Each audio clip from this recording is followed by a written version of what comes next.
दोस्तों, आप तो शायद जानते ही होंगे कि भारत की पौराणिक कथाओं में ऐसे ऐसे हथियारों का जिक्र है जो शायद आज 21वीं सदी में भी हमारे लिए बना पाना मुश्किल हो। लेकिन ये हथियार आज के AK-47 गन या फिर न्यूक्लियर बॉम्ब की तरह नहीं थे जिनका मकसद सिर्फ तबाही फैलाना हो, बल्कि इन सभी हथियारों के पीछे कुछ कहानियां थी। इन सभी का इस्तेमाल धर्म की रक्षा के लिए किया जाता था। आज के इस वीडियो में हम ऐसे ही कुछ हथियारों को देखने की कोशिश करेंगे जो पुराणों के मुताबिक एक दिन धरती को तबाह भी कर सकते हैं। तो बस आप बने रहिएगा हमारे साथ वीडियो के अंत तक। लेकिन वीडियो शुरू होने से पहले अगर आप चैनल पर नए हैं, आपने अभी तक चैनल को सब्सक्राइब नहीं किया है, तो चैनल को सब्सक्राइब करना और बेल आइकॉन दबाना ना भूलें। त्रिशूल। वैसे तो त्रिशूल सबसे ज्यादा लोकप्रिय हथियारों में से एक है जो हमें भगवान शिव या फिर मां शक्ति के हाथ में दिखता है। लेकिन क्या आप जानते हैं कि इस त्रिशूल के 3 अलग अलग शूल संसार में जन्म, मरण और उसकी मेंटेनेंस को सिग्निफाई करते हैं। त्रिशूल में इतनी ताकत मानी गई है कि अगर एक बार इससे वार कर दिया जाए तो भगवान शिव के अलावा दुनिया की कोई भी शक्ति इसे रोक नहीं सकती है। माना जाता है कि जब इस ब्रह्मांड के अंत का वक्त नजदीक आएगा तो भगवान शिव खुद इसी त्रिशूल से इस जगत का अंत करेंगे। सुदर्शन चक्र। सुदर्शन चक्र को भी आप कई सारी तस्वीरें और टीवी सीरियल्स में देख चुके होंगे। लेकिन क्या आप ये बात जानते हैं कि सुदर्शन चक्र भगवान विष्णु को खुद भगवान शिव ने दिया था। भगवान शिव ने सुदर्शन चक्र देवों के आर्किटेक्ट माने जाने वाले विश्वकर्मा जी से कहकर बनवाया था, जिन्होंने इसे सूर्य के बचे हुए कणों से मिलकर बनाया था। सुदर्शन चक्र का लगातार घूमना भी दर्शाता है कि दुनिया भर में जितने भी तारे या फिर ग्रह हैं वे सभी के सभी भगवान विष्णु के ही कंट्रोल में हैं। भगवान विष्णु इस सुदर्शन चक्र को अपने 4 में से एक हाथ में धारण करते हैं और उनके बाकी हाथों में हमें शंख, गदा और पद्म मिलता है। हालांकि सुदर्शन चक्र से जब चाहे पृथ्वी समेत तीनों लोगों का विनाश संभव है, लेकिन इस सुदर्शन चक्र का मुख्य काम संसार में शांति बनाए रखने का है। ब्रह्मास्त्र। ब्रह्मास्त्र भी वो हथियार है जिसके बारे में आपने न जाने कितने ही किस्से सुन रखे होंगे। कहा जाता है कि जब एक बार ब्रह्मास्त्र का इस्तेमाल किया जाता है तो न सिर्फ वो चलाए जाने पर अपने शिकार की मौत का कारण बनता है, बल्कि इसके कारण आसपास भी तबाही मच जाती है। और अगर एक बार किसी जमीन पर ब्रह्मास्त्र का प्रयोग हो जाए तो इसके असर के कारण वो जमीन हमेशा के लिए बंजर हो जाती है, जिस वजह से इसे आज के न्यूक्लियर वेपन से भी कंपेयर किया जाता है। ब्रह्मास्त्र को भगवान ब्रह्मा ने खुद बनाया था और इसे केवल कड़ी साधना से ही पाया जा सकता है। हिंदू परंपरा में ब्रह्मास्त्र का इस्तेमाल विश्वामित्र द्वारा ऋषि वशिष्ठ पर किया गया था।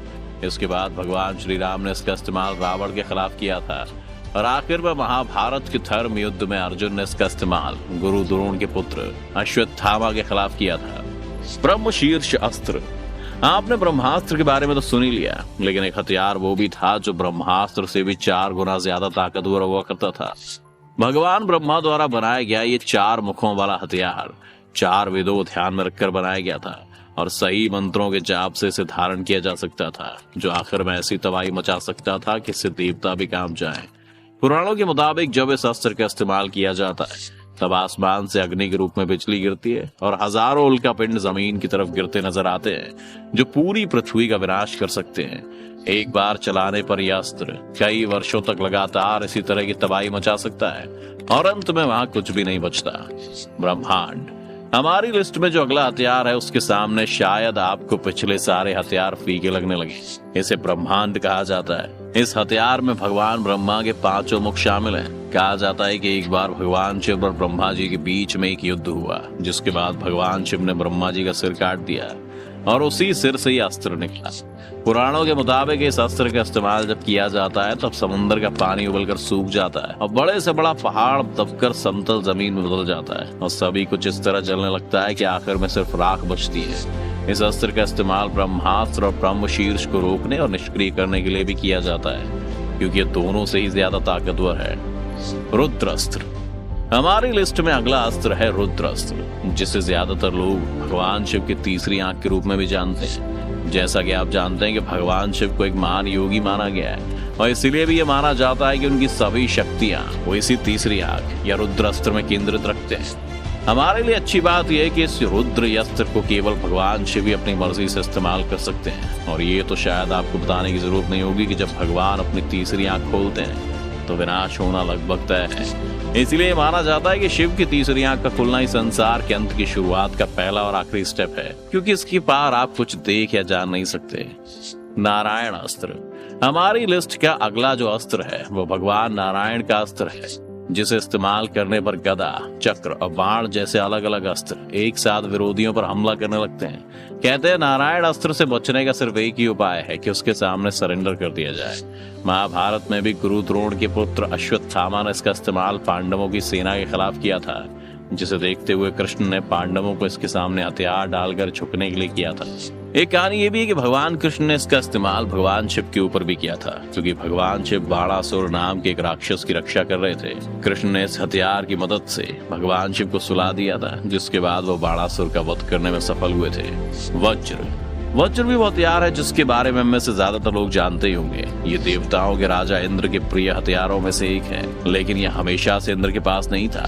वज्र की कहानी ये है कि जब एक बार वृत्त नाम के एक राक्षस ने तीनों लोगों में तबाही मचा दी थी, तो देवताओं ने उससे युद्ध करने की ठानी। लेकिन उस राक्षस को यह वरदान मिला हुआ था कि किसी भी धातु से बना हुआ कोई भी हथियार उसे नहीं मार सकता।